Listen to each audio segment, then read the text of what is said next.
Alright, this is the 1966 bus that you saw on Marketplace. You can see I put a fresh set of tires on it. I've had to put a caliper on it. And you've got an upper ball joint there. It's probably pretty dry, and a lower ball joint's really dry. They need some boots. See a few wires here from the sensors that probably need to be plugged back in. The brakes do hold pressure.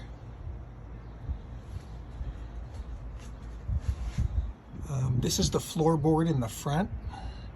You can see that the undercoat's coming off, but you see some really nice patinaed sheet metal under there. This is the nose here. You can see all this sheet metal here. It's nice. It's patinaed. It certainly has some surface rust on it, but it's absolutely no rot. Really what I would consider remarkable condition for a bus this old. And then here you see maybe a little bit of denting right here in this corner. And this nose might have been bumped at one time. You see a very minor little bit of rot right there. Doesn't look like of any major consequence. And then just rotating around, see just a little bit right there in that lower part. But you can see the nose on this. It's in really good condition. Really nice patinaed sheet metal. Nothing too crazy here. You know, you don't even see the rot over here that you saw on the other side.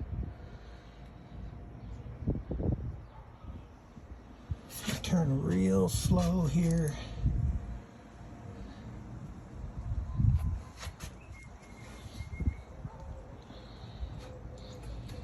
And then these are the floorboards from underneath. You can see where there's been some undercoating at one time or another. You can see the bolts for the seats. The lower part of this has had some rot, this little cover that covers up the bolt holes. The actual floor underneath is in good condition. This was just more of a shield for dust and dirt. And I would imagine over the years dirt gets down in here and you get a little bit of moisture and it just rots through this very thin sheet metal. But all of the important stuff here is in really good condition. When you get up above, you'll see where they fiberglassed the floor. But didn't really need to do it. I think it was probably a preservation idea they had, which is really a sin to do that on a bus like this. There were much better ways to take care of that floor than that. See, the transmission here is running pretty dry and everything. We didn't really do much with the transmission. It's as is. It shifts as it should. This is the bottom half of the rebuilt engine we just put in, and I have paperwork with that. And I have the builder's phone number if you had questions for him. No real rot except for this battery pan that I talked to you about. Somebody's placed a piece of sheet metal in there. And just kind of looking back this direction, you just don't see much rot up there. I grounded that transmission with a ground strap that I had. I guess you could get a proper ground strap for that if you wanted it to look original, but I put on there functions properly. On another note, the suspension stops are missing. I ordered some new ones, and she clunks a bit if you let the clutch out real hard without those stops in there. I'm not a real VW guy, so I don't completely understand all that. A person will need to order a seal kit to go around the engine. As you can see, this engine's just absolutely beautiful and clean. And so far, no drips or anything crazy going on like that. It seems that the builder probably sealed this thing very well. And I don't have this engine tuned well yet. It's, in my opinion, it's probably going to need another transmission, or yeah, sorry, another carburetor. I don't have a lot of faith in this carburetor. There's not a lot of room here to put the proper air cleaner on it. But there are air cleaners that do fit it. I just started this engine the other day, so you can see I put an oil pressure gauge in it to make sure it built good oil pressure before I fired it up. It still has the break-in oil in it.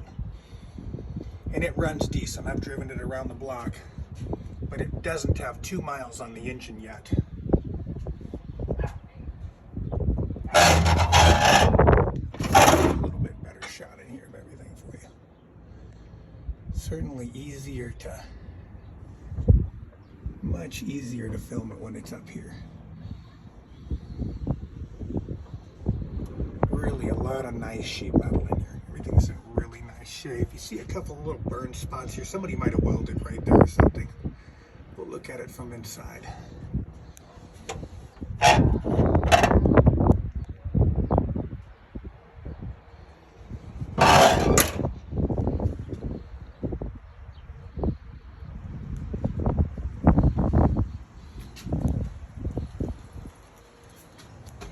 That's where I bolted one of the seats in.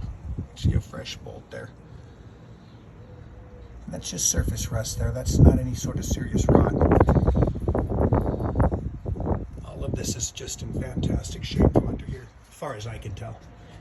And I'm certainly no expert, just a car guy, but I was impressed with it for its age.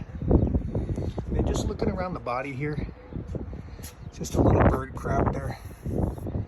You see some signs of maybe where someone's patched it up and didn't do the greatest job. But overall, the body doesn't look too shabby. I don't see any major evidence of body damage here. You know, this thing hasn't been hit much. This infrastructure here is decent.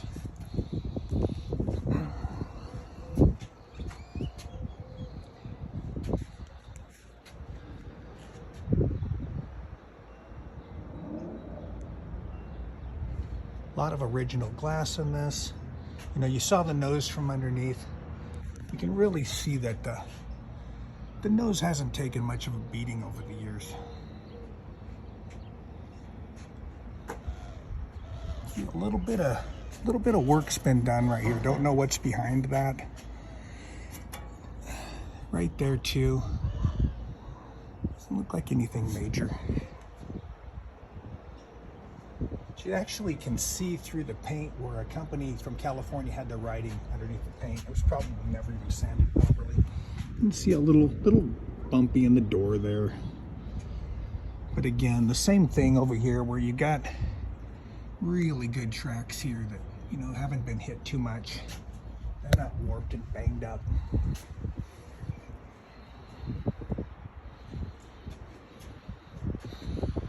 Just looking down the side, it rocks some light down it. You can see it's not too shabby. Now pull it down off the lift and I'm going to shoot the second part of this video.